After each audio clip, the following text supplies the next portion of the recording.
said, so whether I like it or not, I'll be here a lot. Luckily, in the first 30 minutes, I managed to get both a Hex Marie scroll and my first Witch's Earring. That's one more accessory marked off the list. On my way back to Heidel after grinding the skeletons, I decided I'd run what scrolls I could. Obviously the Hex Marie scroll, but also some relic scrolls as well as a Beg scroll. The Hex scroll rewarded obviously nothing, to be expected. Relic scrolls gave memory fragments as per usual, and the Beg scroll, well, would you look at that, my first boss piece. This was my third Beg scroll on the account and I already got the gloves. I don't even think that the drop rate is affected by the satchels, so I was just mega carried. At this rate, even getting a Tet is going to be a breeze. With the earring out of the way, it's time to go back to Helms. I clearly just can't get enough of this place. This time though, it's Helms Underground for the Ancient Guardian Seal. This spot is a little more difficult than its outside counterpart, but it has up to 3 golems at a time for even more Scarlet Necklaces, and the bigger mobs for the Guardian Seal. Amazingly, I once again got the Guardian Seal in less than 30 minutes. Off to Elric's, I guess. Oh look, an Outlaw Ring. So at this point, I only have Pirate Island left, plus Sazens for more Gruno gear. This is going way too fast. I wanted to be stuck in Medaya for a while, so it's time to move the goalpost, something we're very familiar with in BDO. I decided that now in order to progress into Valencia, I must have plus 15 armor and weapons, as well as Pry Blue accessories, just because I felt that the suffering could be tuned up a little bit. I say it's suffering, but I'm actually having a lot of fun with this. The world feels so large when you're interacting with so many parts of it. It is around this point that I started to make some shocking discoveries. The biggest being that I have the potential of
fight. Admit defeat.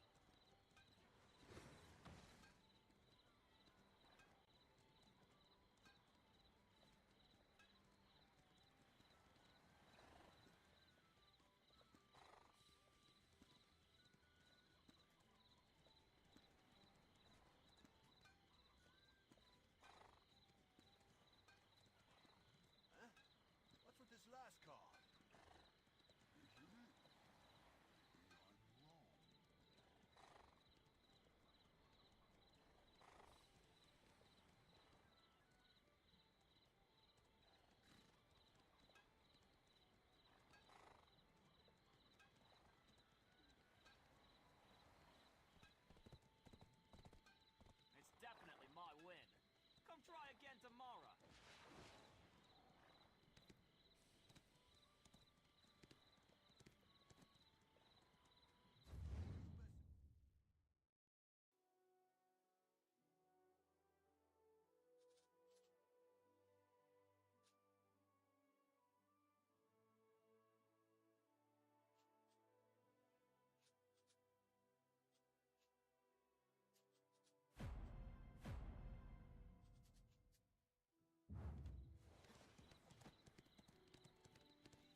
but my legs always ache.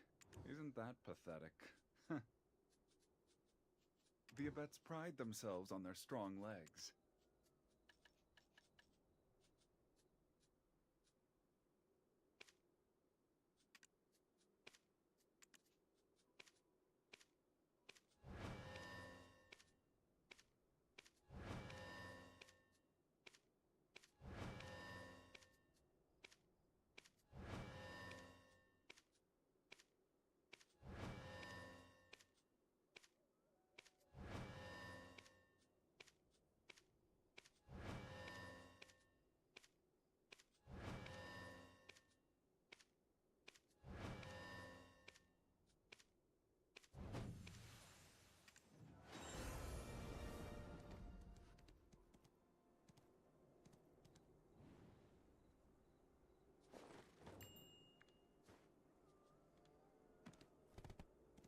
Livestock have their own ways.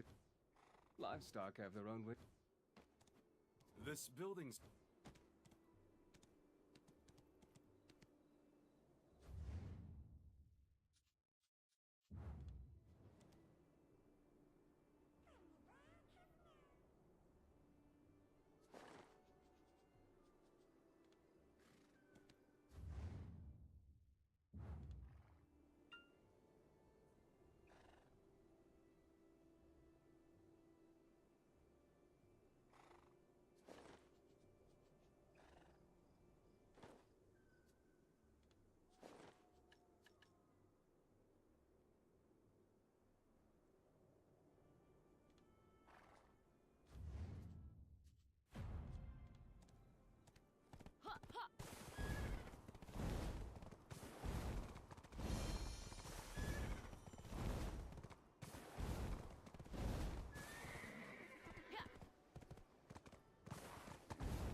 If you have a lot of stuff, leave it with me.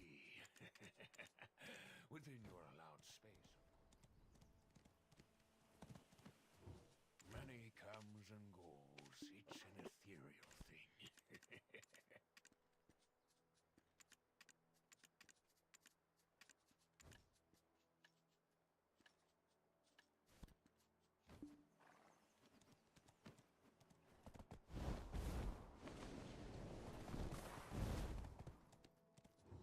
The best human endeavor is to become a professional in a specific field.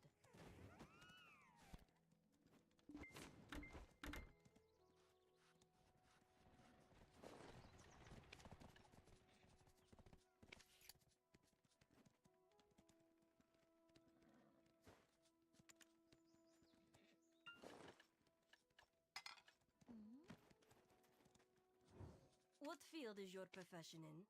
Cooking? Alchemy?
being wrong. Turns out that I'm a big fat liar and none of you should have ever trusted me. The night vendor does appear, sometimes.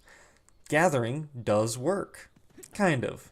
Farming also works. Nothing else to that. It just works. Hunting probably also works. So it turns out the night vendor does appear. It just so happens that he never spawned when I walked by. I checked Velia and Heidel multiple times and he was just never there. But suddenly, he appeared in Velia as I was walking by. Despite this, even when he does appear, trying to get an item from him still doesn't work. So I guess I'm sticking to the spreadsheet. With Gathering, the Gathering nodes that you walk up to collect from don't work, so I just assumed that extended to mob gathering and farming as well. It turns out that mobs such as sheep, deer, etc. can actually be gathered from, and farming is completely functional, at least as far as I tested, which was not the entire loop. So that means that I can now get meat, hide, blood, onions, weeds, etc. for cooking, alchemy, and crafting. This is also another source for hards and sharps, meaning that farming Medaya stone golems might be back on the table. As this guy pointed out, the hards and sharps were from gathering the stone golems and not from the scarlet necklaces. And as this guy pointed out... Oh, these are the different golems. He's talking about these golems. These golems do hit hard, but they're doable. They're different from the ones at the helms. As a life skill main, learning that I can do some farming and gathering actually makes me very happy. As a side note, the fact that gathering partially works but is not fully functional made playing the game a super fun puzzle. I can't gather wood or sap or monk's branch or most things really, and a ton of my goals require a vast amount of materials. Take crafting an ultimate reform stone for instance. Steel, platinum, red tree lump, easy stuff. But what about that tyrant's blood? I need monk's branch and silver azalea, so I send out a worker for that. Thank God I can gather blood, so the bear blood is taken care of by me. Purified water can be purchased from a vendor in Valencia or processed from muddy water gathered by workers. Trace of nature could be gathered by workers, but I find it much easier to melt weapons for it. And now the wild grass or weeds for the pure powder reagent. Where in the world can I get that? Only one quest gives 10 weeds, and that's definitely not enough. No mobs drop weeds. The only other source is from gathering. Or is it? That's right, pruning while farming also gives weeds as a byproduct. Now with all of that out of the way, I can make 1 tyrant's blood out of the 80 that I need to get 4 ultimate reform stones. Now back to farming accessories. With pirates as my next goal for the grind spot, I had to find a way out there. A boat, obviously. So initially, my goal of building a boat was a fishing boat. But Blue Squadron thought that when I said boat, I meant Afaria sailboat, so that's now the goal. Not just any boat, but the Afaria sailboat. The only item that I don't currently have a way to obtain is logs, so unless I can find a source for logs that doesn't require gathering, because it doesn't work, I am going to allow myself to buy the standardized timber planks for 1 million silver apiece. This means that the boat will cost a minimum of 800 million silver to craft. Remind you, this boat cost 400 million silver on the marketplace in 2017. Obviously, this is going to take a long time to make, so it's not going to be the boat that gets me to Pirate Island. Fortunately, while doing my Afaria blueprint daily, I discovered a quest in Port Afaria that gives me a raft. So, with this trusty new raft, I spent 18 minutes sailing out to Pirate Island. That's 18 minutes of my life well spent, if I do say so myself. The raft made it to Pirate Island with half of its lifespan remaining, so that means that if all goes well, each raft is a single trip out and back. Spoiler alert, I decided to start working on the script while autopathing back from Pirate Island. We all know how well autopathing works on the ocean. I didn't make it all the way back. While I was at Pirate Island, I began to understand just how mortal I really am. I died a lot. If I pulled too many mobs, had to stop to ban a bot in chat, or got distracted by showing someone in chat what the old skill tree looked like, I was dead. This is where I discovered another thing that doesn't work on this server. Crystal breaking. And I think all death penalties. I have been using loyalties for tiers so I wouldn't lose XP anyway, but it does seem like my XP isn't going down. Because not losing crystals is absolutely not true to the BDO spirit, I'm going to be rolling a random crystal to break every time I die. The way this works is if I die, I roll a random armor piece and a number. The crystal in that slot number in the armor piece that gets rolled gets removed from the armor without any extraction item, effectively destroying the crystal. Aside from many deaths on Pirate Island, it was actually a pretty good grind. This was the first location that I had a proper balanced PvP fight on back in the day. I was solo grinding a side rotation of Pirate Island at around level 56 or 57 when I got jumped by a Musa from an enemy guild. Fortunately, the mobs had just been killed, so I didn't have to worry about dying to them, and I started spamming my PvE rotation on the Musa. Lots of healing and turning my camera to face the Musa later, and I came out on top with a sliver of health remaining. He came back and killed me not long after though, and I left the spot. But that one interaction was enough to get me hooked. The fight, with the adrenaline, panic, and glorious victory, became the benchmark for what BDO was to me. A fight like that was why I was gearing up. Prior to this, I had been just exploring the game. Everything was new and fresh and would continue to feel that way for quite a while after, but now I had an even stronger purpose. I wanted to get gear so that I could defend my grind spots, help guildies defend theirs, and become the PvP god I was always meant to be. I want to preface this by saying that I've never been much of a PvPer in MMOs. I'm not very competitive, and I hate being a detriment to other people's play experiences. I have never in my life pushed someone off a grind spot. But even with that being the case, PvP is what made BDO special to me. The thrill of fighting another player over resources, or fighting a large group of players over a dispute, likely stemming from combat over resources, is intoxicating. I think that is what people miss the most about this game. Anyways, back to the non-PvP, entirely single-player BDO Classic experience that I'm subjecting myself to. Pirate Island was quite fruitful, and in a single hour I managed to get 4 red coral rings, as well as 2 blue coral rings. I completely forgot that blue coral rings are AP-only rings. If you were to give someone the choice today of a 5 AP ring or a 4 AP 3 DP ring, they would pick the 5 AP ring every time. Wait, it's 1 more AP and doesn't even give me negative DP? I'm all in! But back in the day, people actually ran the red coral ring quite a lot. Well, to be fair, we were still AP monkeys back then because most people ran the Mark of Shadow, but the red coral ring was a close second. Unfortunately, in my hour at Pirates, I did not get a red coral earring, so that means that no matter what, I will be sailing back here again, assuming I can get another boat. Otherwise, I'm swimming.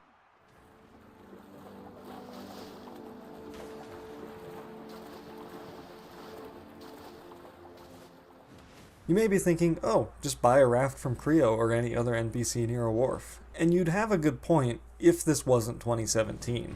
I don't recall when specifically the raft got added to vendors, but it was not a thing back in the day. You had to either get the raft from the marketplace, a quest, or craft it yourself. While it may look like BDO Classic is only grinding, it's actually a lot more varied than that. Now that I'm level 56, I've been spending more time exploring the world to get knowledge for energy. I started expanding my worker empire because even though they only do one job at a time, I still need those resources. If you've forgotten, if you don't have a value pack, you have to go out to the node to connect it and invest contribution.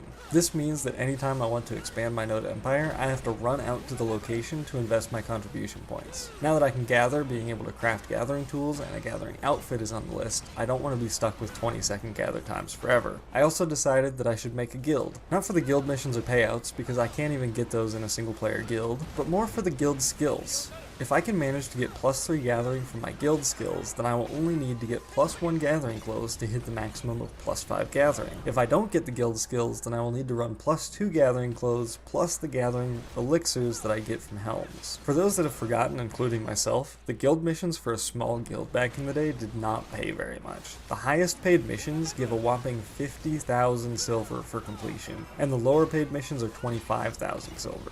I can't collect any money from the guild or use sea monster hunting for money, so this guild is entirely just for the skills. I know that I've already said it multiple times, but this challenge so far has been a blast. I originally thought that I would just be playing the game on stream and that would be it.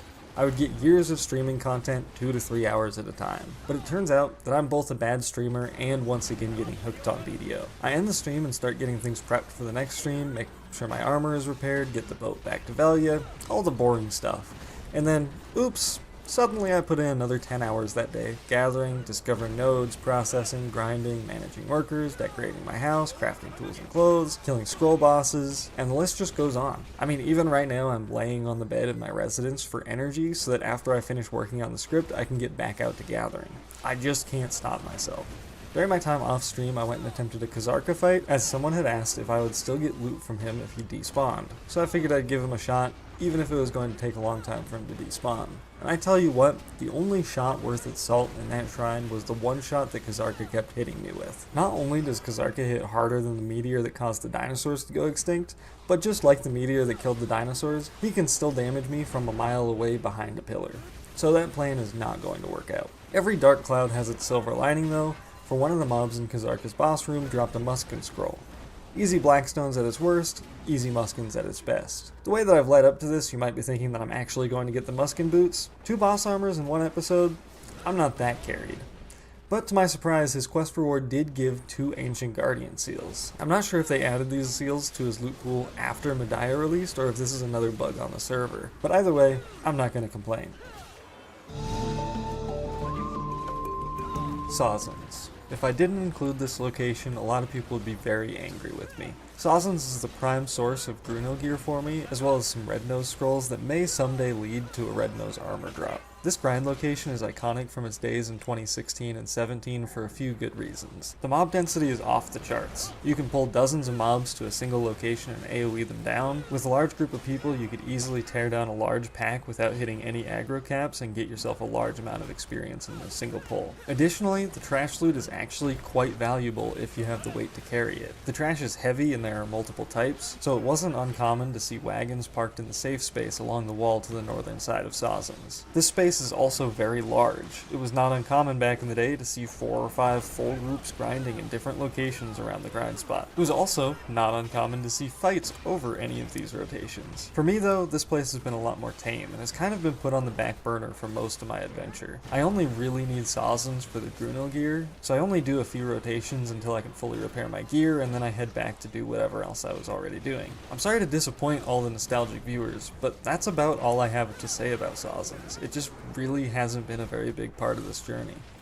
After spending about 2 hours grinding in Sawzins, I ended up with quite a bank of Gruno gear for repairs. Too many helms, not enough gloves, can never work out quite perfectly. Either way, I decided it was a good time to enhance. I have a lot of accessories to tap as well as a bunch of gear that needs to get to plus 15 so I can continue on to Valencia. The enhancements took a while.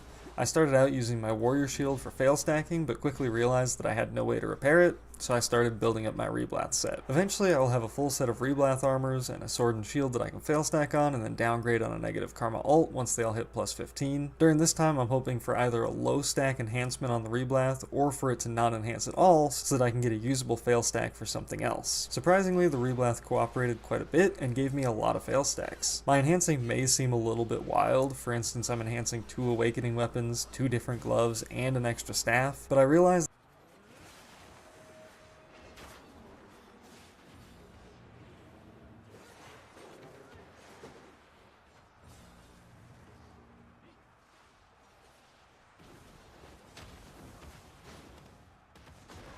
that enhancing boss and blue gear will be an expensive long-term endeavor, so I'm using high stacks on them.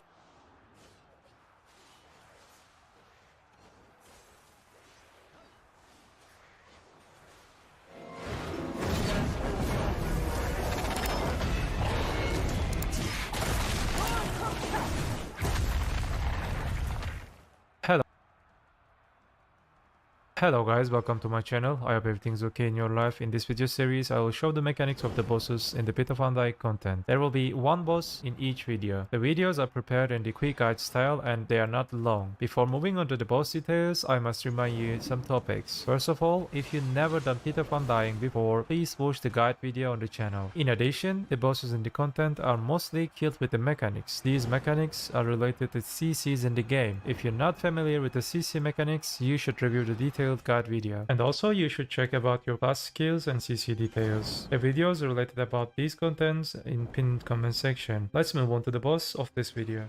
The run boss can be encountered at TET and pen level in Senia. This boss puts you through a CC knowledge test. The boss will come to the middle and attack you twice. These attacks will apply 2 different CC. These CCs can be all of the CC types in the game: stun, stiff, knockback, knockdown, float, and bound. You can determine your CC based on your character's reaction when he does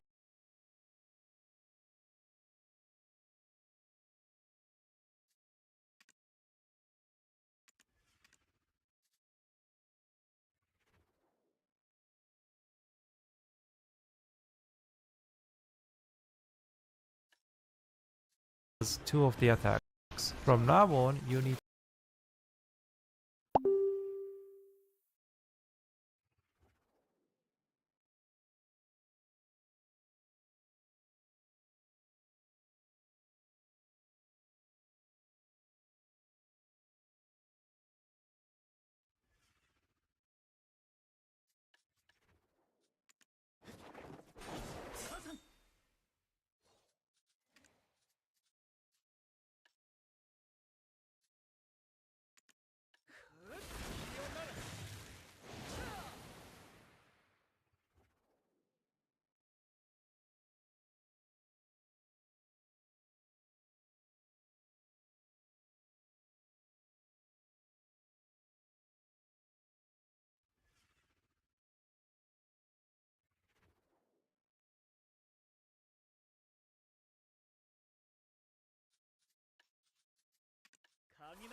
Apply the same CC the attacks. From now on, you need to apply the same CC to him. For example, he applied knockback and stun CC to me. When you apply the CC properly and in order, he will wait for a while on his knees and become free to DPS. Depending on your gear level and your character, you can kill it in one go or 2 or 3 cycles. Sometimes your character can resist the CC, which is pretty bad situation. In such cases, you can memorize the arm movements and memorize the CC.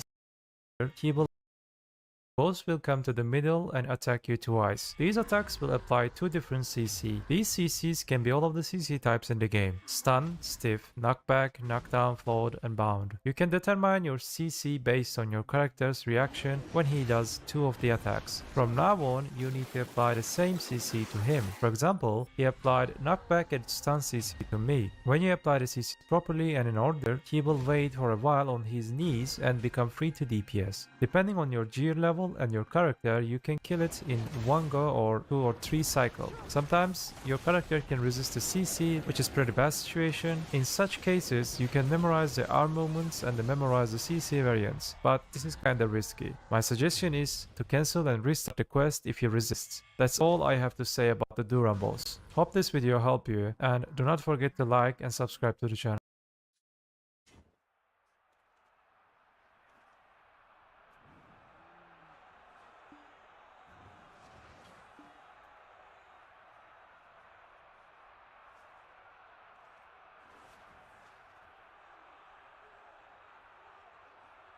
CC states themselves. Then move on to there are 6 distinguished states in the game. The first one is the standing state. It's when your character is standing on their 2 feet, kind of looking like they're sick. The recovering state is when your character is standing up from the grounded state. The next one is the grabbed state. It's when the character is not touching the ground and is being held up in the air by another player. Then there's the air state, when the character is not touching the ground. The grounded state, when the character is laying on their back, unable to get up. And the last one that doesn't really count as a state in my eyes is the frozen state. You're frozen in a block of ice and you take 20% of the total damage. This is really important to know and distinguish these states because certain CCs won't apply to the target depending on what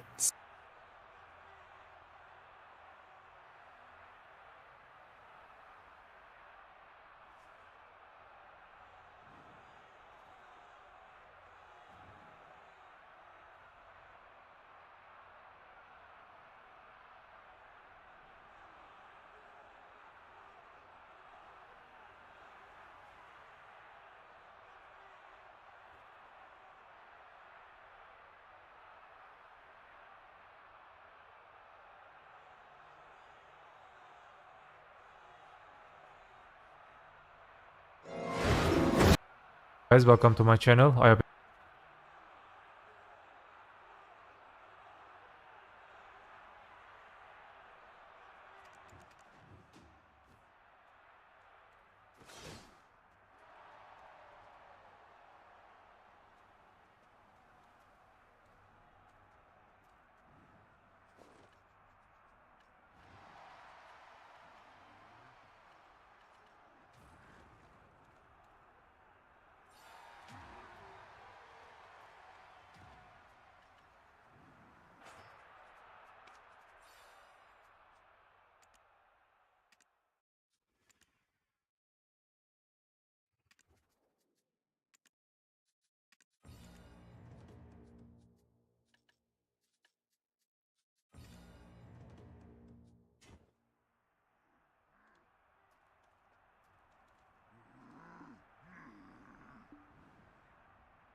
Welcome back to the second episode of my classic journey.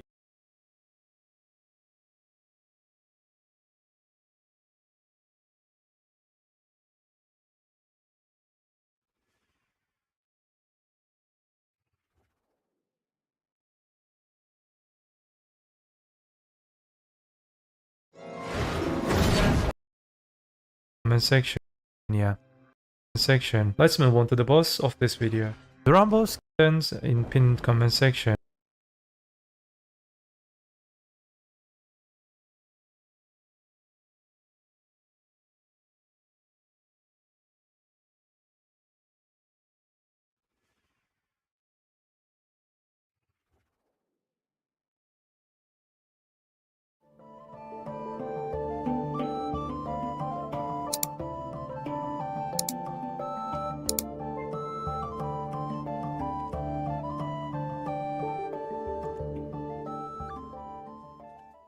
Hello guys, welcome to my channel.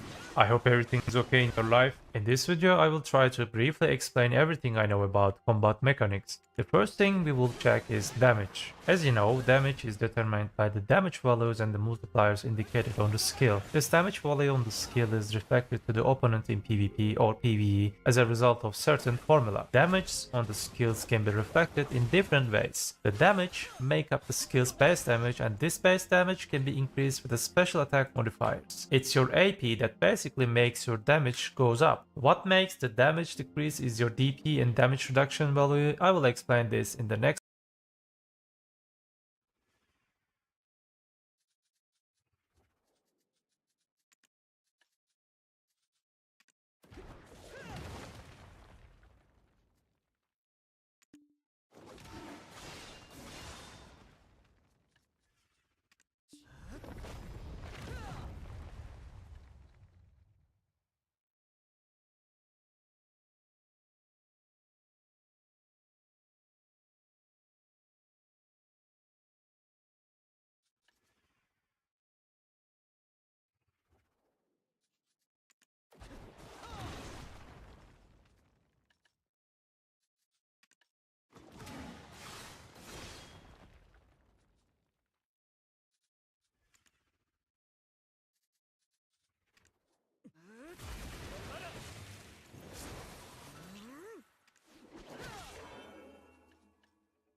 next part of the video. Game Pass app and actually played it on my... This game has come out. It came out like last week, I think. I think it's came out last week. Yes. Here we go. Oh my God. It hit a new player peak today. The game actually released last week, and it's growing. I put in 110 hours. Where am I at? I'm at 122. When a massive free-to-play game like Where Winds Meets finally launches, you usually see one of two outcomes. Yep. Either it's a polished, accessible hit that everyone agrees it's pretty good, That's or right. it's a buggy, unoptimized mess that gets dismissed within a week. What you don't often see is both at the same time. That's if you true. look at the professional reviews, you will see a mixed 72 on Metacritic. I really want these websites to remove critic reviews. This is DEI for worthless garbage journalists who really, they're activists. They're activists in disguise as a journalist. We need to totally get rid of the idea of critic reviews, and those people don't need to be treated like they're special. If you want to be special, go make a YouTube channel and upload it yourself. There should not be review websites that aggregate critic reviews unique to actual user reviews. It's ridiculous. We'll see a 6 out of 10 from IGN. The 6 consensus out from of critics 10. is that this game is fractured, messy. Wait, 1 second. 6 out of 10 from IGN. Wait, they deleted the review? No way.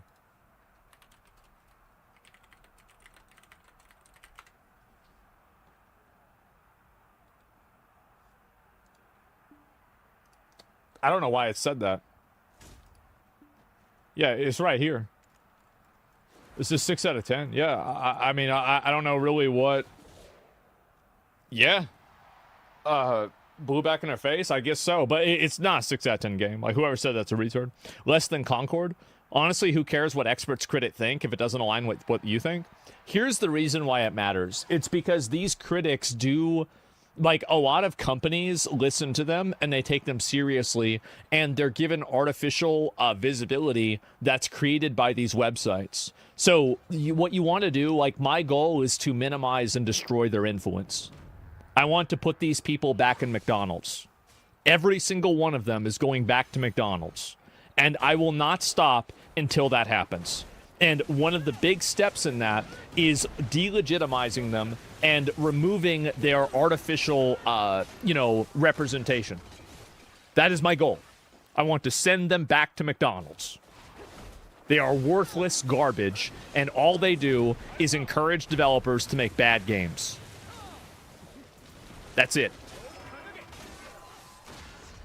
Consensus from critics is that this game is fractured, messy, dizzying, and severely lacks polish. But then you look at the players, an 80% very positive rating on Steam from thousands of reviews, massive instant hit player counts. It peaked at over 193,000 concurrent players on Steam alone, making it one of the top played games at launch. And veteran creators like Asmongold, who after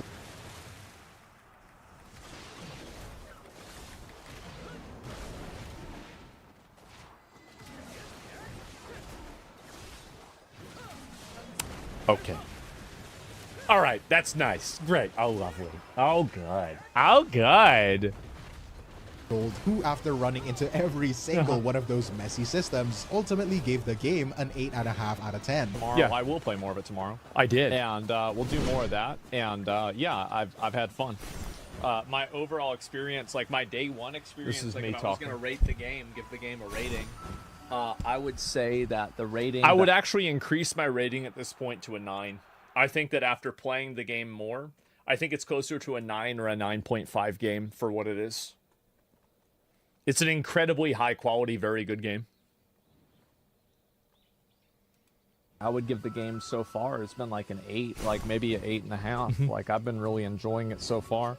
I really like Without the paying open anything? world games like this. I think it's bought good. Cosmetic, And that was honestly, it. For what it is, I think it might even be Especially higher it's free than to play, that. yeah. Because it's made to be like an open world kind of like MMO light game. Are you This getting the isn't boat? a simple disagreement. This is a fundamental disconnect. It is. It points to something much more important, where Wins Meets is not just another competitor in the open world Yes. markets, it's a wake-up call. And to It's beyond that. The problem and the reason why these games get rated badly is because the journalists and the people inside of media want to minimize and destroy the influence of Chinese video games because those Chinese video games are not accountable to them. So what they're trying to do is they're trying to smear, misrepresent, and damage the reputation of Chinese video games in favor of maintaining Western video games dominance inside of the industry so that they can maintain their proxy control over the industry. That's the reason why they're doing it. Asian games, yeah, but it's especially Chinese. It's especially Chinese. They did this with Wukong. They did it with, I think, some of the Hoyoverse games as well. And not just games. Yes. And this is what's happening. Just like Black Myth Wukong was Wake Up Call. Exactly. And again, that sounds kind of schizo, to be honest. I know. I can't believe they're doing it. It's ridiculous, isn't it? I totally agree. And no, but I think that's actually what's happening. Because, again, it sounds crazy, but I know that I'm not crazy. I'm the only person sometimes that's not crazy. Sometimes you have to see things for what they are, and what they are is fucking ridiculous.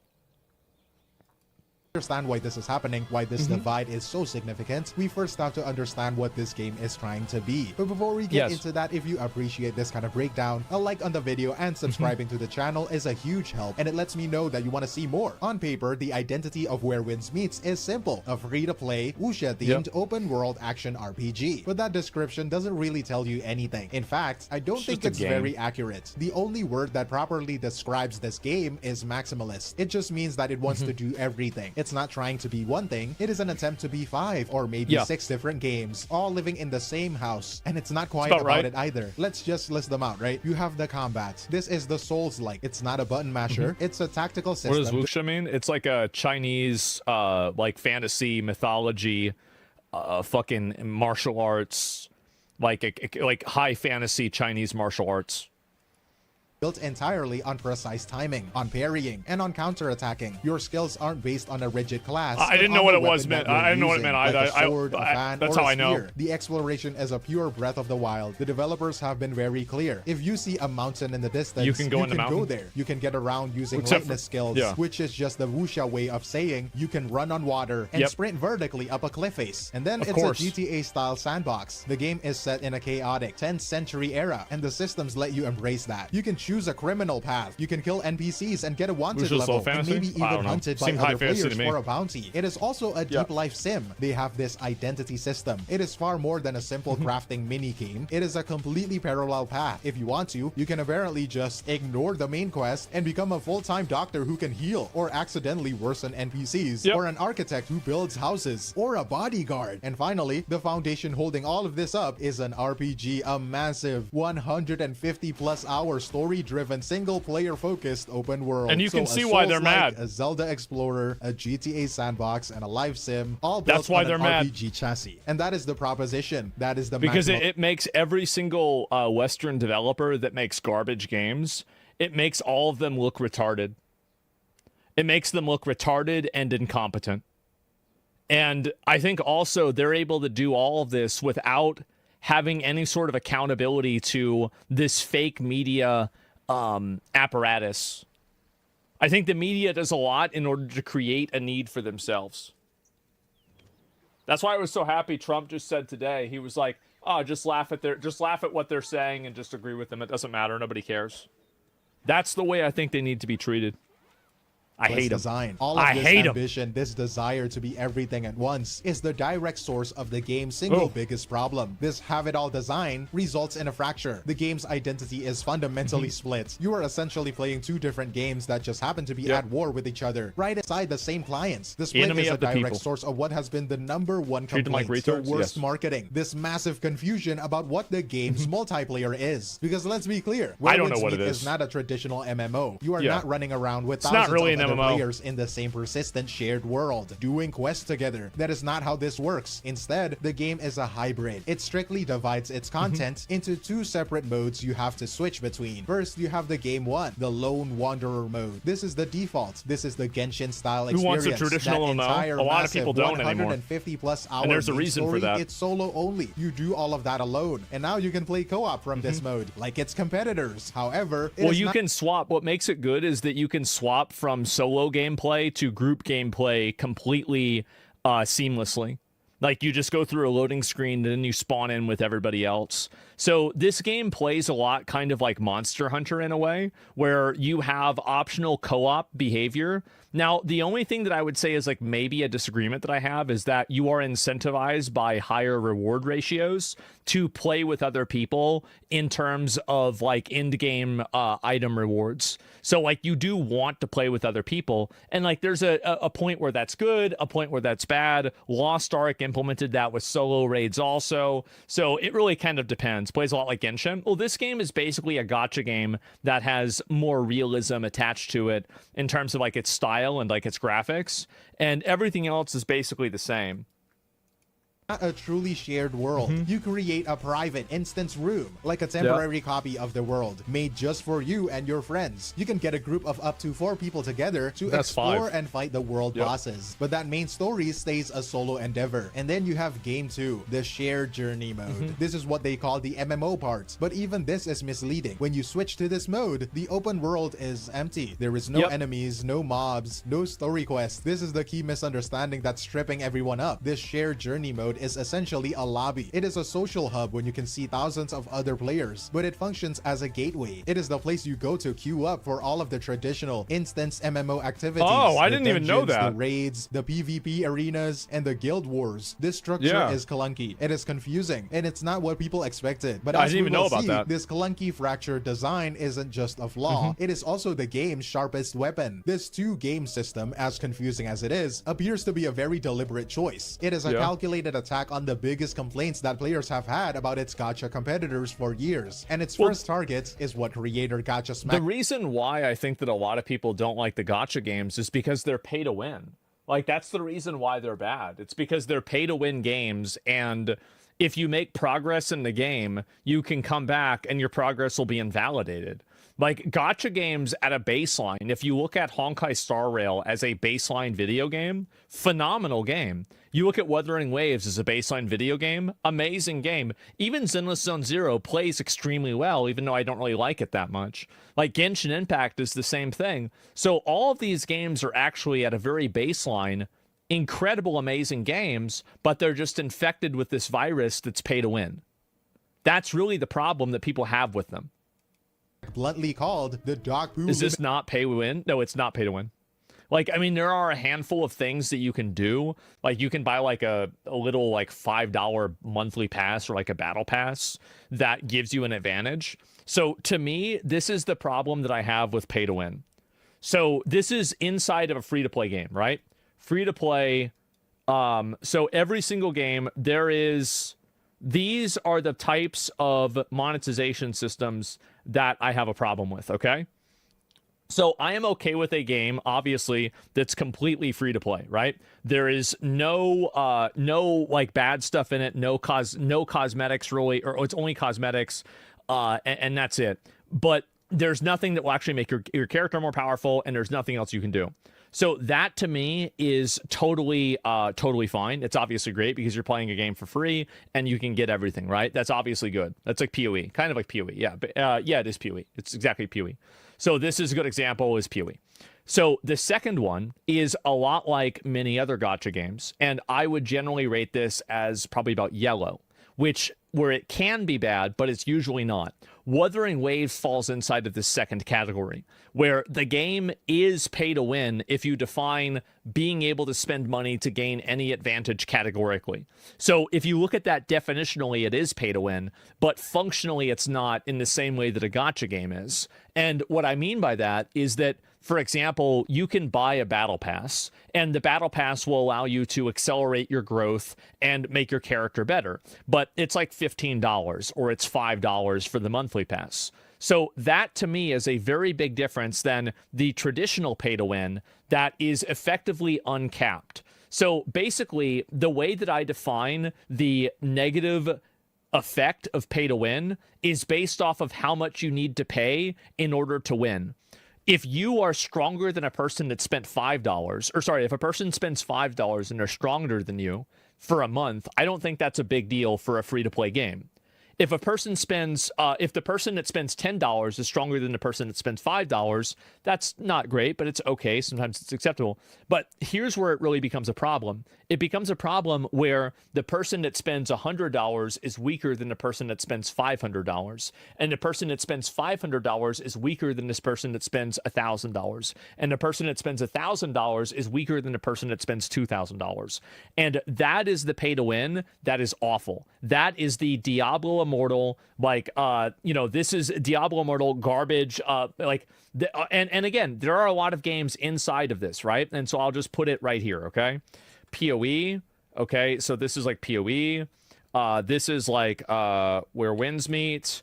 I'll come up with some more of them later on, but basically games that you just buy a battle pass and that's about it.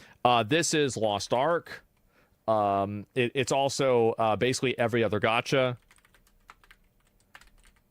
game. Let's see here, Diablo Immortal.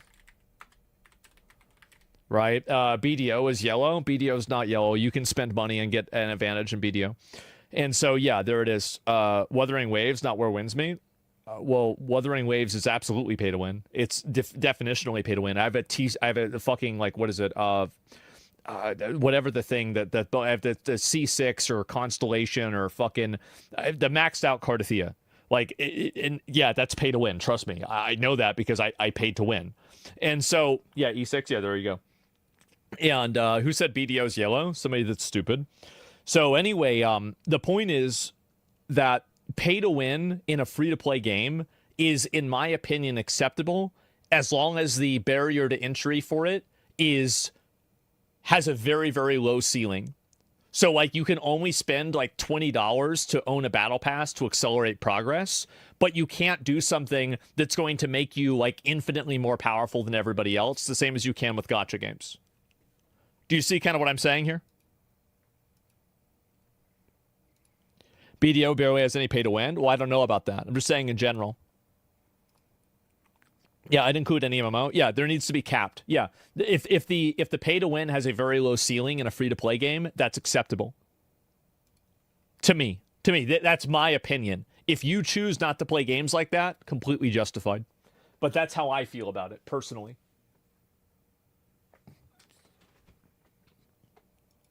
Co-op of games like Genshin Impact and Wuthering Waves. He is talking about that familiar static visit my world model, the one where you join a friend, you run around their world, but you can't open their chest, you can't progress their story. There is no real incentive to be there other than just being there, I guess. It is not true cooperative play, where Winds Meet attacks this head on. Gacha Smack called it a proper co-op mode. This is a game that has done co-op right. When I explore... Yeah, the future of co-op and MMOs is going to be a model like Where Winds Meet or like Monster Hunter. That's the future. Somebody else's world, I expect to reap the benefits of their world. Yeah, exactly. Yes, I'm calling out games like Genshin. He just gets muted for everything. Dumbass retarded games like Genshin and Wuthering Waves, yeah. And Impact and Wuthering Waves. These gacha games, bro, they're cooked in co-op. They love to sell it like it's they sell it like a dream. Co-op, you get in the game, it's the most limited co-op you've ever seen in your life. Yeah, I mean, like in Wuthering Waves, you can join other people's worlds and collect echoes because certain NPCs only spawn a certain amount of time. But that was something that people generally did at the beginning of the game, and now that there's so many different resources and ways to get echoes, it's not really like you don't really need to do that anymore. Co-op is shit. I never have done co-op, if you want me to be honest. In this game, You Same can for fight Genshin, all the yeah. bosses in the world together. At least from my experience, that's what I saw. The bosses are super difficult. We had to quit on a boss. Maybe we were under geared. You know what I mean? I'm not I've had to do the same thing, I'll be honest. gonna lie. But the fact that we can still go do Yeah. it together was a fun experience. You also can explore and unlock the map together. And if I open up a chest, everybody gets that reward Exactly. as well. That's something that is very important in co-op, guys.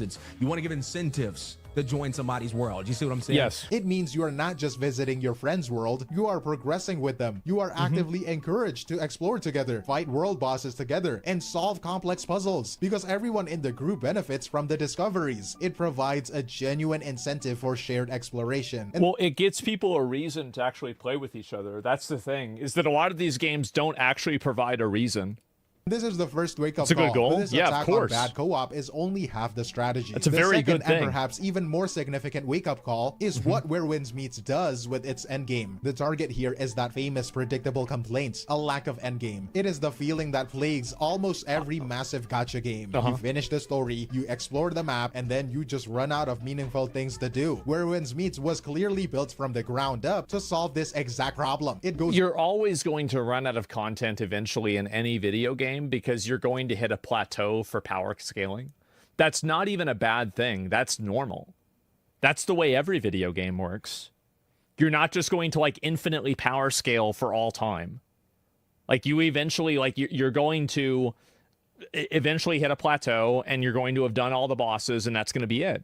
That's okay. It's not even a bad problem. back to that 2-game fracture. The developers took that entire second game, that shared journey MMO components, and they bolted it back to the single-player world. That MMO lobby, the one with no story quest, that is the whole point. It is a dedicated space for a traditional competitive endgame. It is a hub where you go to queue up for all of the things its competitors are missing. Challenging multiplayer dungeons, epic raids, PvP duel. Wait, what the fuck? What the fuck is this? And a large-scale guild. What the fuck?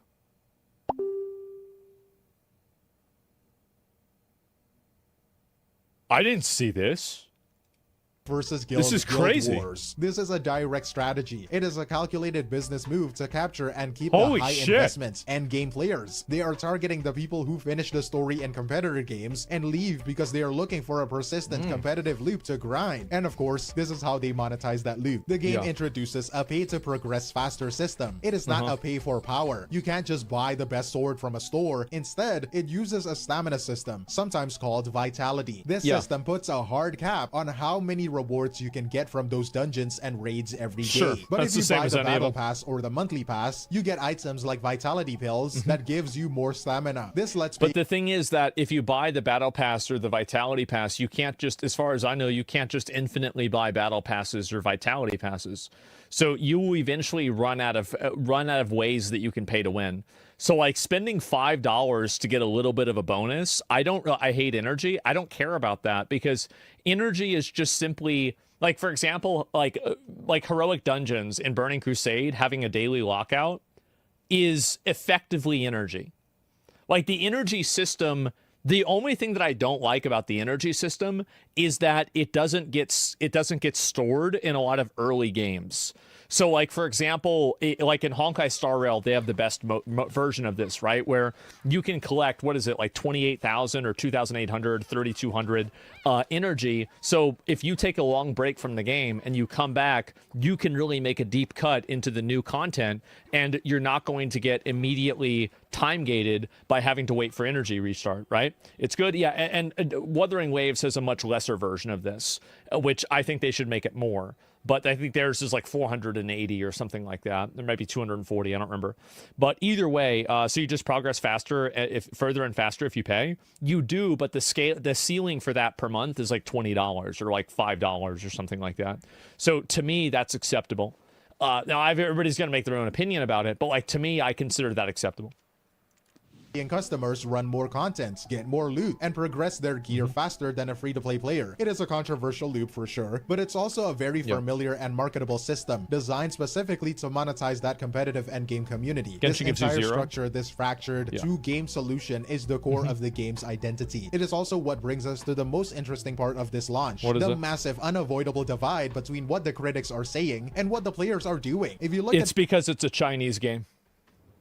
That's the reason. It's a Chinese game. If this game came out in America, they'd be glazing the fuck out of it.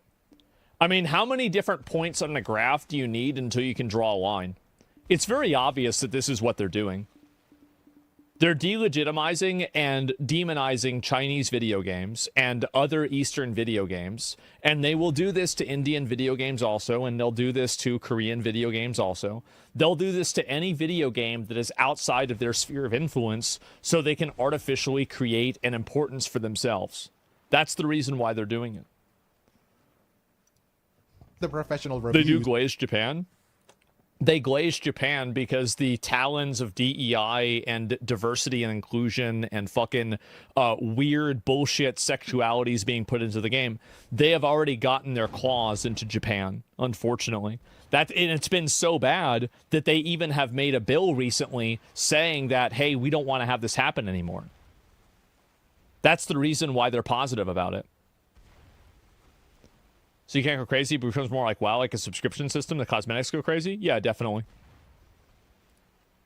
The game is mixed. That's the reason why. You will see a 72 on Metacritic or a 6 out of 10 from IGN, and the criticisms are... And also another reason is that the Japanese companies have relationships with these journalists. I think that, like, this is unironically a Gamergate moment, where you have journalists that are providing positive coverage to video games that they have good personal relationships with the people that work at the companies. I think it's really just that simple. All the same. They are all valid. They center on the messy UI, the dizzying amounts of micromanagement, and frankly, the awful English localization. But then you look at the users. The user reception on Steam is very positive, with an 80% approval rating from thousands of reviews. The game was an instant hit, with a massive launch player counts, over 193,000 on Steam alone. So what is going on here? Asmongold Experience is the perfect case study for this divide. He went into the game shocked by the 6 out of 10 review, and for a while, his playthrough looked just like that review. How do I pause the game? I didn't like that you couldn't pause during the beginning. I wish you could have rebound the keys during this intro thing. Okay, all right. Can I change? Yeah, I didn't like that. I thought that was unnecessary. This is fine. It was a lot. Yeah. I just want to know. That annoyed me. Yeah. It doesn't even let me change my key bindings. This very beginning, of course, you didn't know shit. Well, no, it's because you couldn't do it. You literally were not able to change your key bindings. It was for 5 minutes. Yeah, I know that. That's why it's so important. That's why it's so important, is because, like, you want to have a game that doesn't, like, the beginning of a game has to have the least amount of friction. So if you have the beginning of a game that creates a friction moment, you're going to have people leave. Like that, I don't. This is, I mean, that's like my biggest criticism of the game, is that I think you should be able to change your key bindings in the tutorial. Is that really crazy? I don't think so.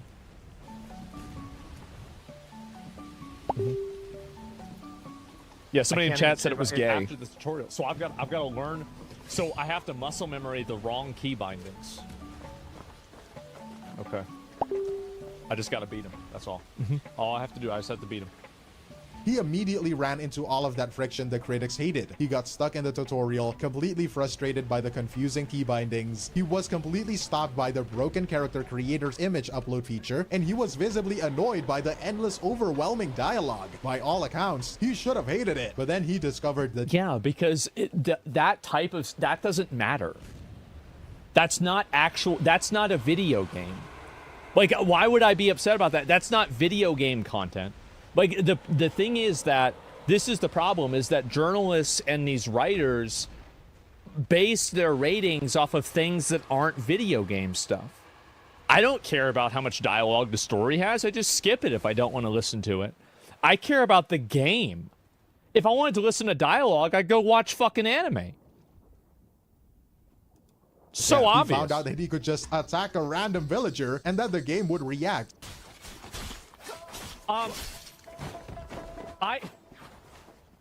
Guys, I think I've ruined the game. Crime of intentional harm. Wait, what? What do you mean crime?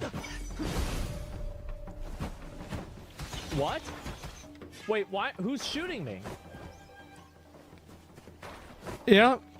This is why you have a bounty? I didn't know this. How could I have known this? Yeah. Wait, it's the police.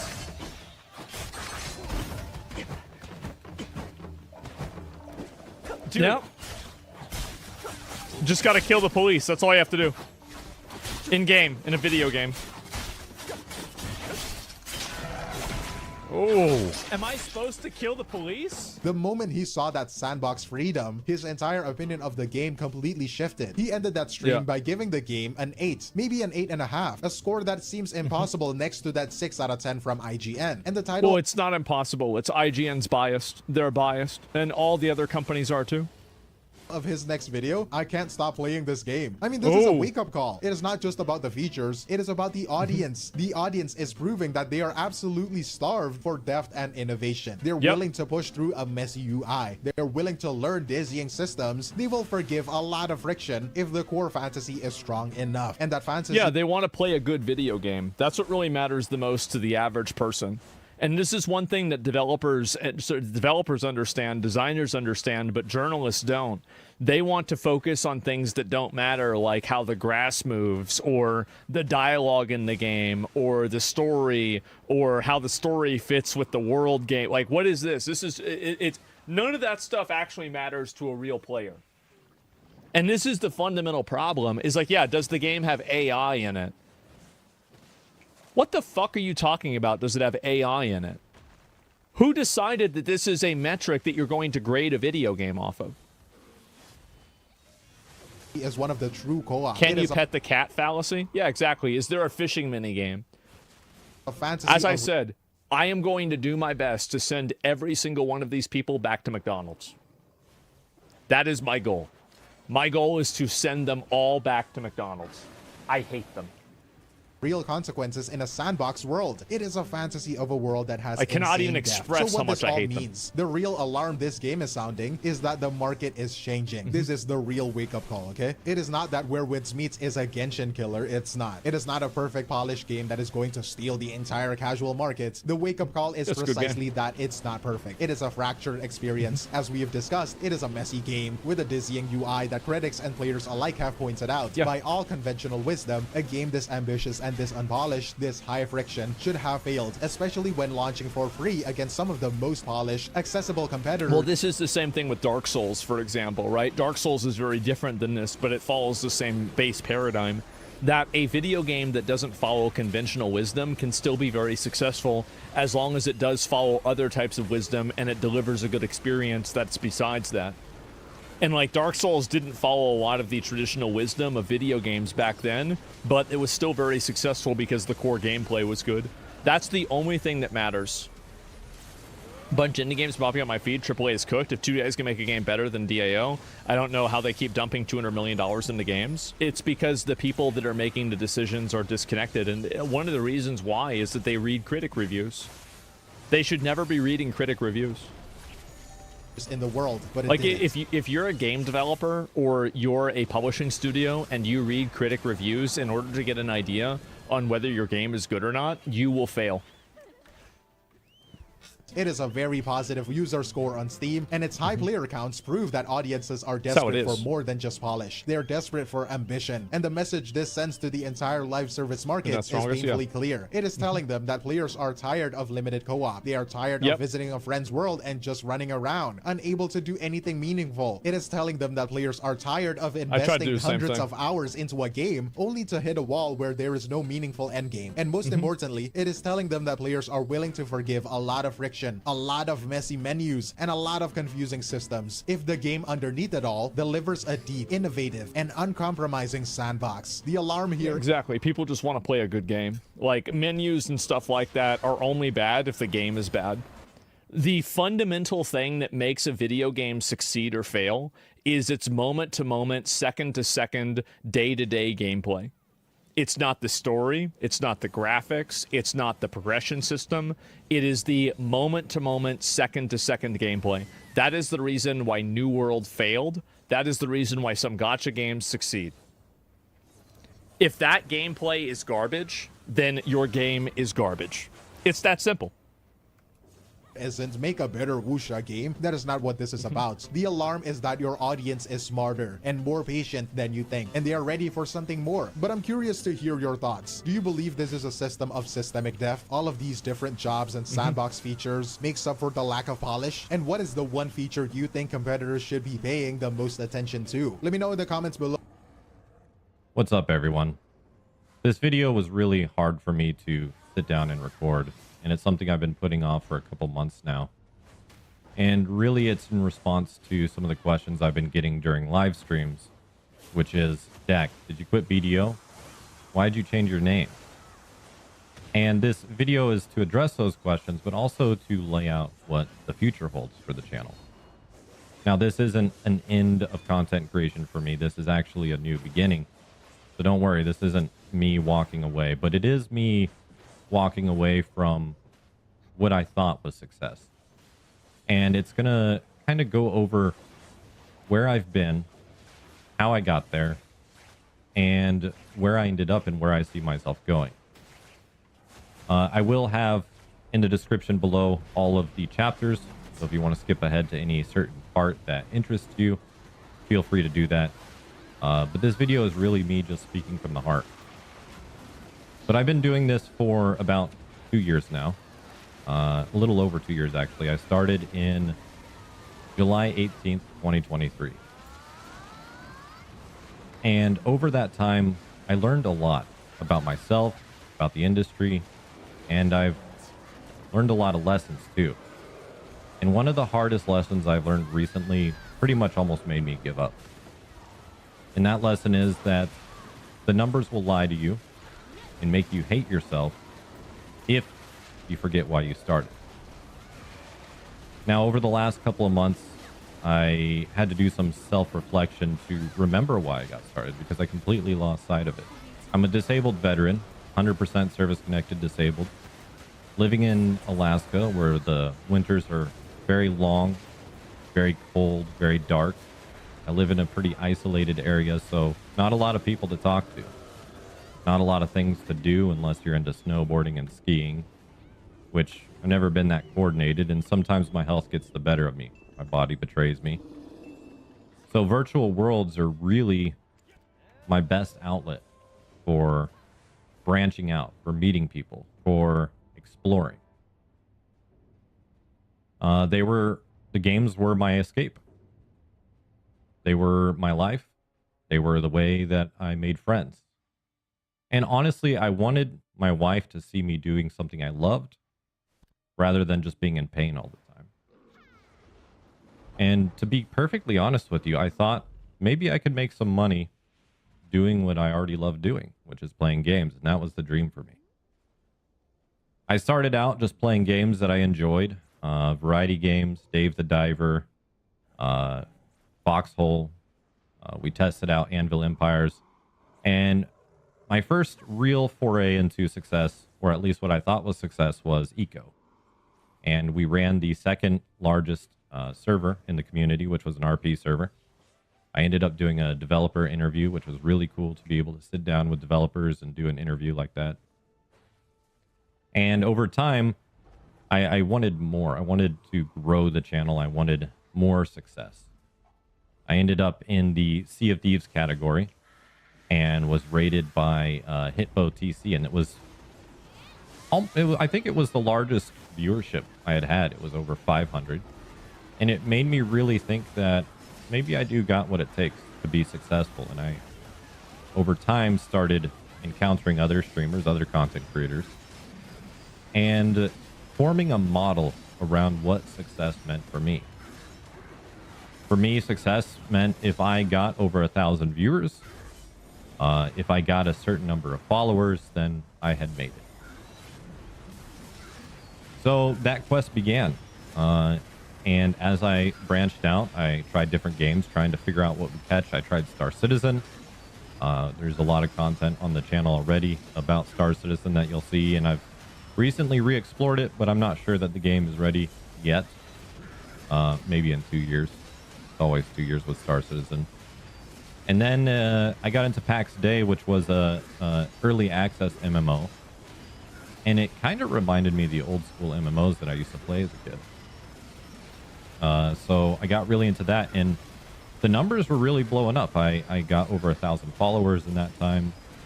I had a pretty large concurrent viewership base. I mean, before I was used to getting like 20 average viewers, but with PAX Day, it was double that. I was getting a lot. I was actually the top of the category at the time, and I was very proud of myself for that. Even though no one was really streaming the game, it was a win for me.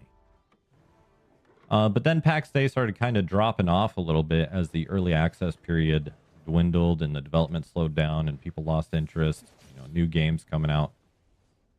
And so I tried Black Desert Online. And Black Desert Online quickly became very, very successful for me. The community was welcoming, and the new player experience was actually pretty fun. I had a lot of fun with it. I was engaged with it. I was motivated. And the game, just some of the systems with the game really, really caught me. You know, the infinite potion, getting your boss armors, all that stuff. This sort of thing where you're slowly building up, but at a nice pace, you know, into something bigger. Getting involved with PvP and that sort of thing. And over time, as the channel grew, as I started to become more successful in BDO, the channel really blew up. I got Twitch partner, I got YouTube partner, and I got partnered with Pearl Abyss all within the same week in December of last year. Actually, a year ago. And I thought, wow. I mean, I've made it. I've really made it. I was earning over $3,000 a month. Sometimes even more than that. I was getting hundreds of average viewers. And I just thought, well, let's just keep doing this. And yeah, I just thought I made it. But over time, as I progressed in the game, I started feeling like I was on a hamster wheel. I didn't feel like I was having fun with the game anymore. In fact, it felt, instead of playing a game, I was servicing a slot machine.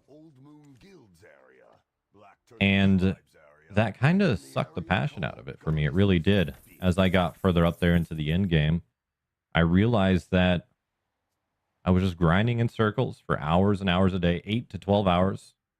Sometimes I can only stomach 4. Sometimes I can only stomach 2. And it was me getting on stream, just grinding for the sake of money, for the sake of a paycheck. And I started to really loathe what I was doing. And over time, as that new player sort of fun thing went away, you know, as I became more of a mainstay rather than a new player to help out, my chats really died. And I was really looking at it and like, this is weird. I have hundreds of viewers, but my chats are dead. No one's talking. I mean, I'm talking. I'm trying to engage chat. I'm having conversations, you know, as you want to do as a content creator. But the chats were dead.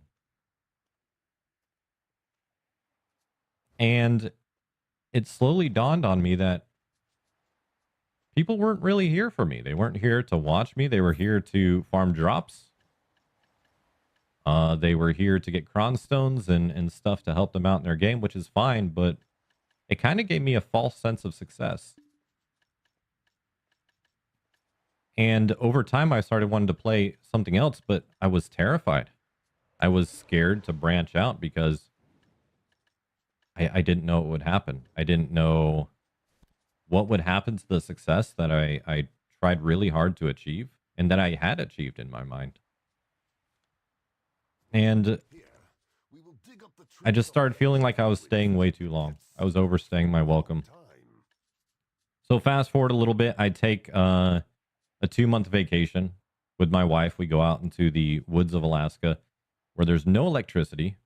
It's just me, her. We're playing Magic the Gathering, camping, roasting marshmallows by the fire, reading lots of books, doing a lot of self-reflection. And in that self-reflection, I started to realize that I didn't like who I had become as a content creator. I didn't like that I was allowing myself to be stuck in just one category because I was scared. And further, I started to realize that this Dapper Dak thing that I had been doing was just a costume. It wasn't me. It wasn't me. It was just me in a tuxedo, essentially a monkey on stage. And Dapper Dak hasn't been me for a really long time. I started reflecting on the types of games that I grew up on as a kid, and I never really did play Eastern games. I mean, I wasn't a Kingdom Hearts kid. I wasn't a Soul Calibur kid. I mean, I did play Metal Gear Solid and Tekken and Dynasty Warriors. But really, I was big into RTS games. Command and Conquer, Warcraft 2, Warcraft 1, StarCraft 1. And also sandbox games like Grand Theft Auto, of course, Vice City, Grand Theft Auto 3. Those types of games were always really fun. And MMOs like old school Warcraft before Wrath of the Lich King, Age of Conan, which is different than Conan Exiles, Lord of the Rings Online, you name it. I was into all kinds of different MMOs. But those games really made me fall in love with gaming. And I realized that Korean and Eastern grinders, namely, made me fall out of love with streaming. So I kind of faced my fear, and I decided when I came back from vacation, I was going to do it a little different. I was going to start a rebrand campaign, which I did. We're now Dakify, which is essentially me being true to myself, making things more Dak, making things more me. And that's what Dakify means. And I thought when I came back, I was gonna maintain the status quo. I was just gonna fulfill my partner obligations with PA, which was 40 hours streamed a week, or was it 30? I don't remember at this point. So I thought, okay, every Friday I'm gonna stream BDO for 6 hours, and I'm just gonna maintain that partnership and sneak some variety in there. But every time I streamed BDO, it just felt wrong. I was miserable. And I think chat could tell. I think everyone could tell that I just wasn't happy. And I really felt like I was cheating myself, honestly.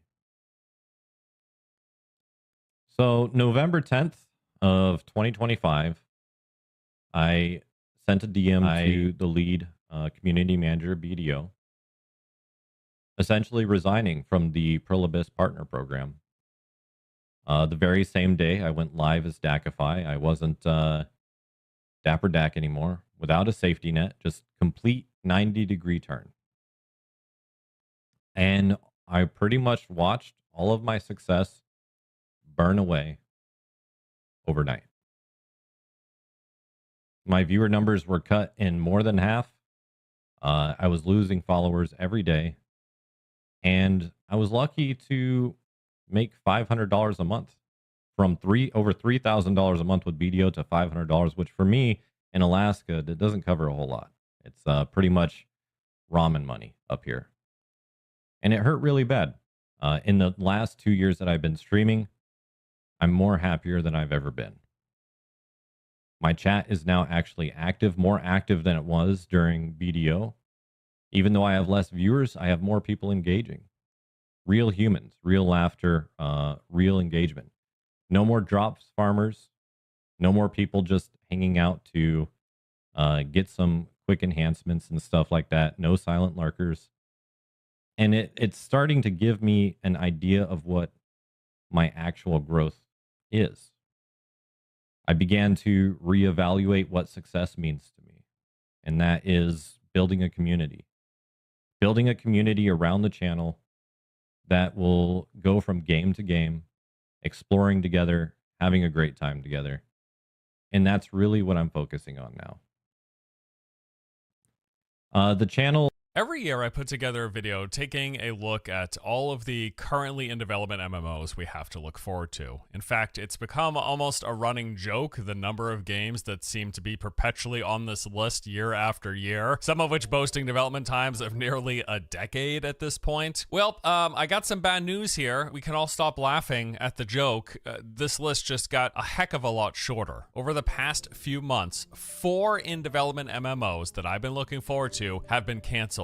4 projects, and these weren't just like tiny little barely funded games. No, these were some fairly big deals as far as I'm concerned. Pretty much all of the games on this list were somewhere near the top of the upcoming MMOs that I'm looking forward to playing, me personally. There's some pretty big names here that just completely got the axe this year. It's almost unbelievable, and I think just really speaks to the current state of things for MMO fans. If you're someone like me who looks forward to checking out new games and having new experiences in this genre, it's really not looking great out there. It simply is not. So most recently, like just a couple of weeks ago, it was revealed that the Warhammer MMO being developed by Jackalyptic Games had been canceled as a result of their partnership with NetEase abruptly coming to an end. Now, we first learned about this game back in 2023, being developed by Jackalyptic, a fresh studio founded by Jack Emmerich, who's probably best known as the lead designer on both City of Heroes and City of Villains. This Warhammer MMO was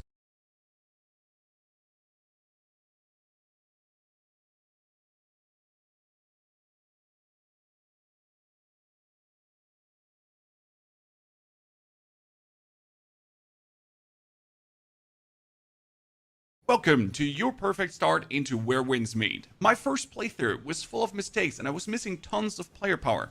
That's why I started from zero again on the Chinese server to rectify all of these mistakes and give you the best start possible. The game is chock full with systems that increase your player power, from a vendor who passively improves your life damage defense to upgrading your martial arts for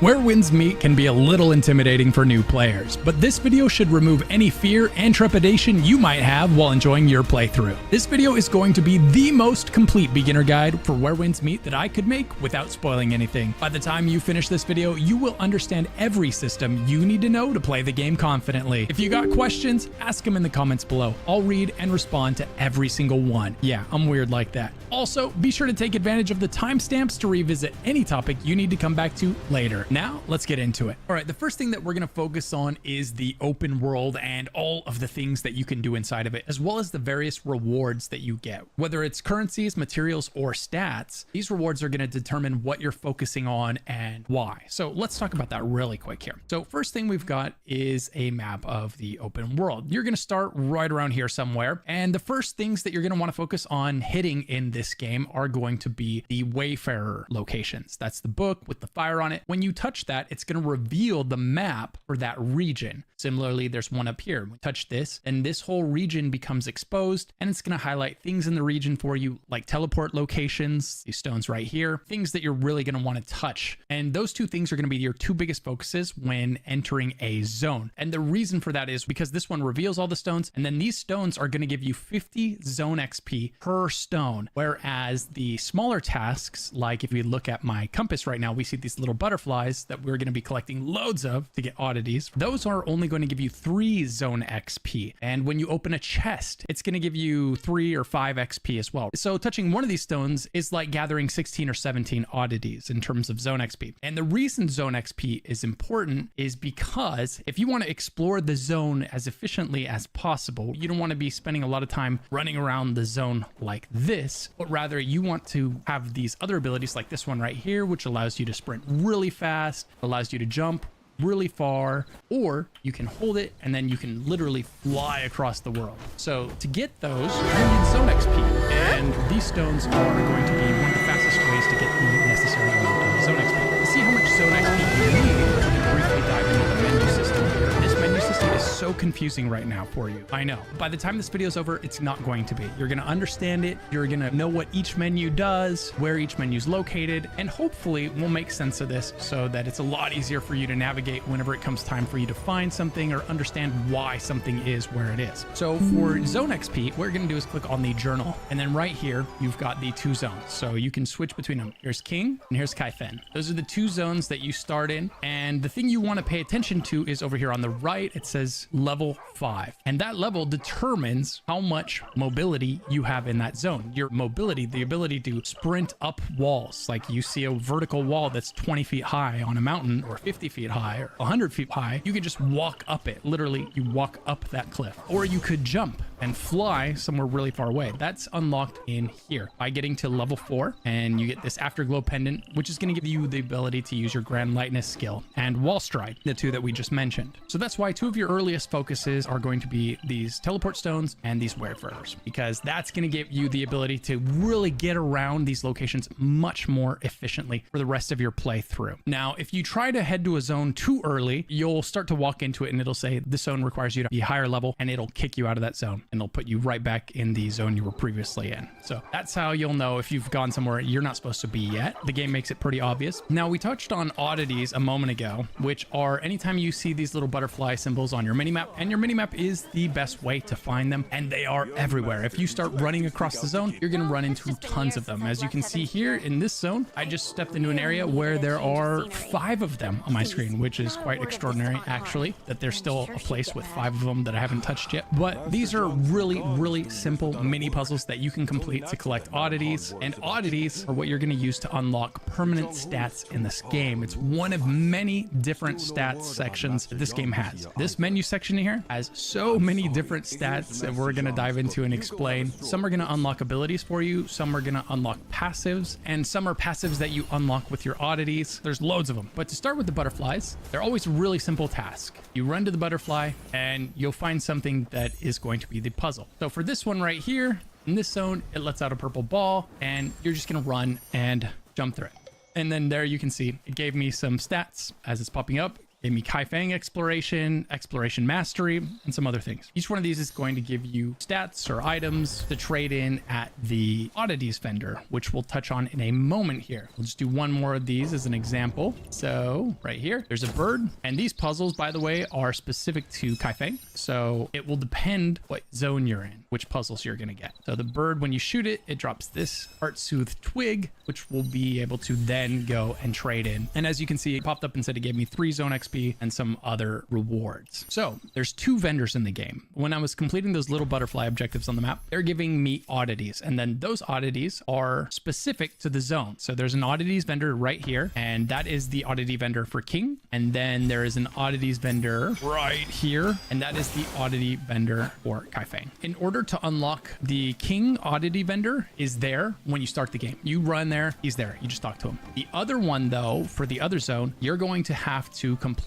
a little quest right here. But first, now this game is awesome, but what about when you want something different or something to play on the go? That's why you have to check out Girls Frontline 2, including Intertwined and the 2-part Deep Oblivion update starting on November 27th and the second part landing on December 18th. These events are loaded with new rewards and new dolls Leva and Lena. Plus, you'll be able to obtain 130 pulls and 13,000 collapse pieces. In Girls Frontline 2, you'll take the role of commander, leading tactical dolls through dangerous missions. But that's not all. You can head into the refitting room and dormitory to give gifts to your dolls and check in on them. Or dive into the fully customizable 3D weapon system, where you can mix and match the gun parts for your desired builds. Also, the brand new gameplay system Crew Deck is available. Jump into Macchiato's interactive story. Also claim 35 outfit access permissions for free. And Klukai's interactive story is dropping alongside her new outfit. But there's still more. The new holography function will allow the commander to take the form of Klukai, with more dolls becoming available later. They've added new dolls, new weapons, and new outfits, like the previously mentioned Leva and Lena from the original 404 squad, both of which are the electric element. But more are coming, like Rebella on December 18th. This anniversary update is huge and includes limited time events, 2 free outfits, 3 limited time discounted outfits, Leva, Lena, and Andorus, Klukai's outfit unlocks, and interactive story scenes. So make sure you click the link in the description or scan the QR code on screen to jump in now to get the most out of it. Oh, and don't forget to follow their socials linked linked below. Massive shout out to Girls Frontline 2 Exilium for sponsoring the video. Thanks for listening. Now let's get back to the video. So when you enter this zone, you'll get in here and you'll run to this Wayfarer, because that's always the first place you go when you get into a zone. And right next to it, when you're running around this area, a green book will pop up. Go interact with that person and they'll give you a mini quest to do. Once you complete it, they'll literally jump into the sky and fly away. And that's them retreating to this location right here. Now that green book that I'm describing, it'll look like this, a little green book just like this one right here, but it'll be located just northwest of this Wayfarer. So you'll complete that and this oddity vendor right here will pop up. Now you have both oddity vendors unlocked. You won't need to worry about Kai Fang for your first 20 hours of gameplay. So this is a little bit down the line, but when you go to an oddity vendor, let's go talk to one real quick. So here's the oddity vendor in King. So we talk to him. We say we want to submit our oddities that we found. That's those little butterflies over the place. And we'll be able to put points into these. And it tells us what we're going to get. I'll get 150 XP if I submit one oddity. It says I have 7 oddities right now. And when you're looking at all of these passives, you're probably wondering, which one should I get? My recommendation is to follow the shortest path to the end of this, right? You'll notice it'll start right here and then you'll just work your way along this line, right? And the objective is basically to just keep working your way to the right. And by doing so, you're going to be unlocking nodes like this one that give you stats, max vitality plus 10 or max endurance plus 5. And those are probably some of the most important stats that you're unlocking from these oddities until you finally get to this chime bell fragment, which is part of a little quest that you can do in this zone. So once you get this chime bell fragment, you'll teleport over here to the Moonbell Peak landmark teleport right here. You'll go to the top of this building and then right in here, there's a bell. You'll go put that fragment into that bell and then you'll hit the bell and it's going to send out a shock wave that makes you stronger against every boss in this zone. So whenever you're farming the bosses in this zone, after you do that, they're all going to be easier to farm. So that's just a little mini quest that has to do with the oddities that's really nice to complete. Now the other oddity vendor right here in the northwestern side of Kaifeng here, come talk to him, oddity exchange, and you've got a very similar menu where you're filling it out. Once again, I think the most practical thing to do is continually work your way to the right. And by doing this, you're grabbing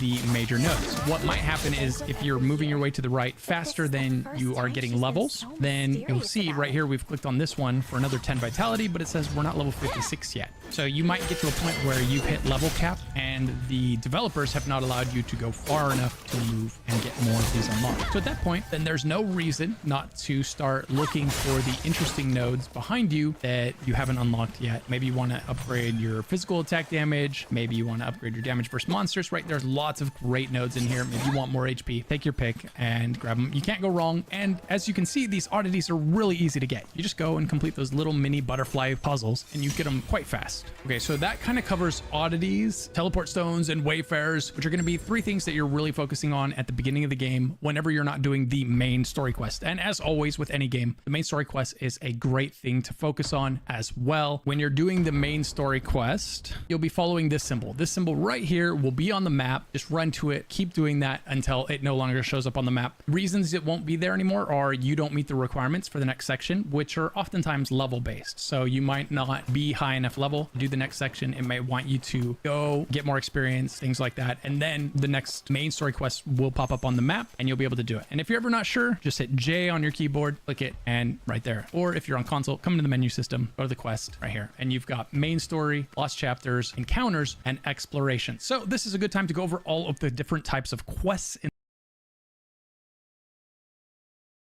which are oftentimes level based. So you might not be high enough level to do the next section. It may want you to go get more experience, things like that. And then the next main story quest will pop up on the map and you'll be able to do it. And if you're ever not sure, just hit J on your keyboard, click it, and right there. Or if you're on console, come into the menu system, go to the quest right here. And you've got main story, lost chapters, encounters, and exploration. So this is a good time to go over all of the different types of quests in this game and why they exist. Main story is pretty self-explanatory. I click on this main story right here. So you can come to this quest menu anytime. And if you're not sure where the next one is, you can click on the in progress menu here, or you can go to main story. You can click on it. And then down here, you can say try.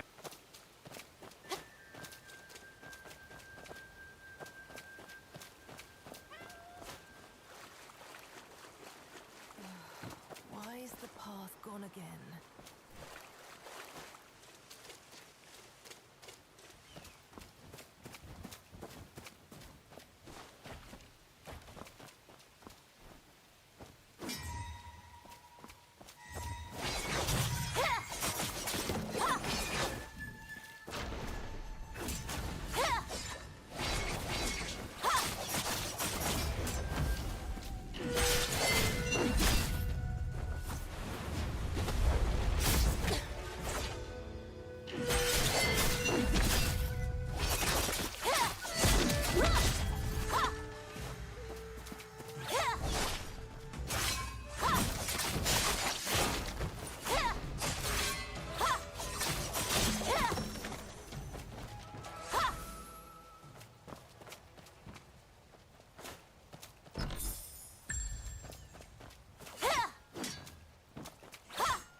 quest. The other one, though, for the other everywhere, if you start running across the zone, you're going to run into tons of them. As you can see here in this zone, level 5. And that level determines this video's over, it's not going to be. You're going to understand it. You're going to know what each menu does, where each menu is located, and hopefully we'll make sense of this so that it's a lot easier for you to navigate whenever it comes time for you to find something or understand why something is where it is. So for zone XP, what we're going to do is click on the journal. And then right here, you've got the 2 zones. So you can switch between them. Here's King and here's Kaifen. Those are the 2 zones that you start in. And the thing you want to pay attention to is over here on the right, it says level 5. And that level determines how much mobility you have in that zone. Your mobility, the ability to sprint up walls, like you see a vertical wall that's 20 feet high on a mountain or 50 feet high or 100 feet high, you can just walk up it. Literally, you walk up that cliff. Or you could jump and fly somewhere really far away. That's unlocked in here by getting to level 4, and you get this Afterglow pendant, which is going to give you the ability to use your Grand Lightness skill and Wall Stride, the 2 that we just mentioned. So that's why 2 of your earliest focuses are going to be these teleport stones and these Wayfarers, because that's going to give you the ability to really get around these locations much more efficiently for the rest of your playthrough. Now, if you try to head to a zone too early, you'll start to walk into it and it'll say this zone requires you to be higher level, and it'll kick you out of that zone and it'll put you right back in the zone you were previously in.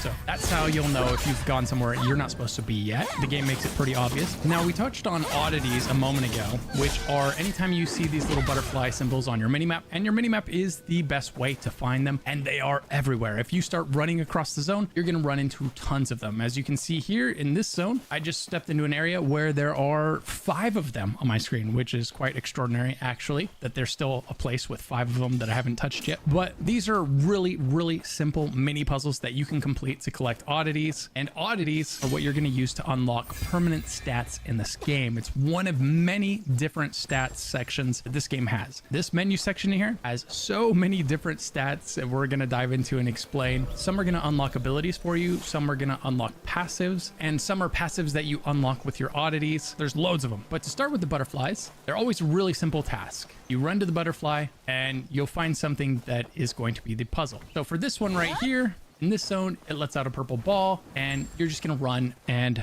jump through it. And then there you can see it gave me some stats as it's popping up. It gave me Kaifeng exploration, exploration mastery, and some other things. Each one of these butterflies, if you've gone out of zone 2, determines how much mobility you have in that zone. Your mobility, the ability to sprint up walls, like you see a vertical wall that's 20 feet high on a mountain or 50 feet high or 100 feet high, you can just walk up it. Literally, you walk up that cliff. Or you could jump and fly somewhere really far away. That's unlocked in here by getting to level 4, and you get this Afterglow pendant, which is going to give you the ability to use your Grand Lightness skill and Wall Stride, the 2 that we just mentioned. So that's why 2 of your earliest focuses are going to be these teleport stones and these Wayfarers, because that's going to give you the ability to